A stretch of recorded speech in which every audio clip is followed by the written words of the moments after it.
Hi guys, my name's Alexander. I'm an expat living in Saint Petersburg, Russia. I've titled the next video Culture Shock, and have I experienced culture shock living in Russia?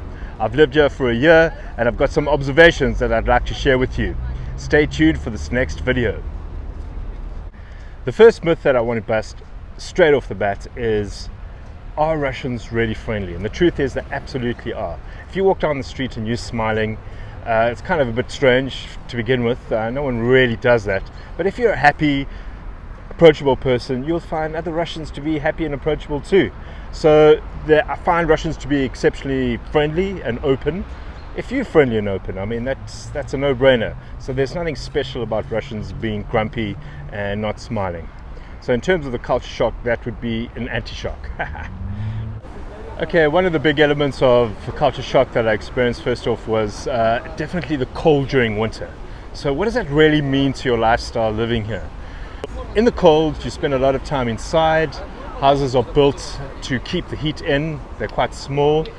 People living in small accommodation, flats. One of the things I've noticed here in St. Petersburg is that people walk very quickly, so you want to be out the cold quicker. You learn how to walk on ice very quickly. So in terms of how the cold affects your culture, it is indoor living. You spend a lot of time online, like I do. And also, if you on weekends, you do kind of enjoy the outdoor winter sports, that kind of vibe. In Russia, you naturally spend a lot of time in transit. So I'm on a tram now.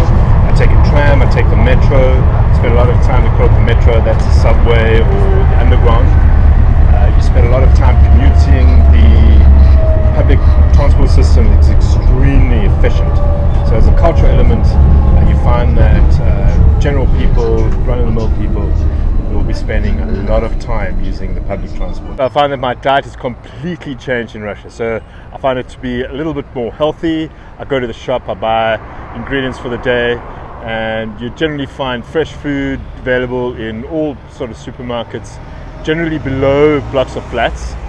And my diet is different. I am eating healthier, Mum, just so you know. I'm taking my son for an afternoon stroll here. One of the awesome things about living in Russia, and I suppose it's a culture shock element, is all the healthcare is free. What that means is that Russians love to spend time at the doctor, at the pharmacist. Maybe it's just our family, and because it's free. So you'll find that if there's any little niggle, any little problem, people go to the doctor. So just to give you an idea, my son was born, he's 2 months old now, and he has probably had about 15 doctor's visits all in the house. One of my more strange observations here is, not everyone, but certain guys like to spit in the street, and I find that absolutely strange. So you find these gob marks all along where you walk. That would definitely be more of a negative observation. From where I come from, that kind of thing's rude. Spitting, yeah.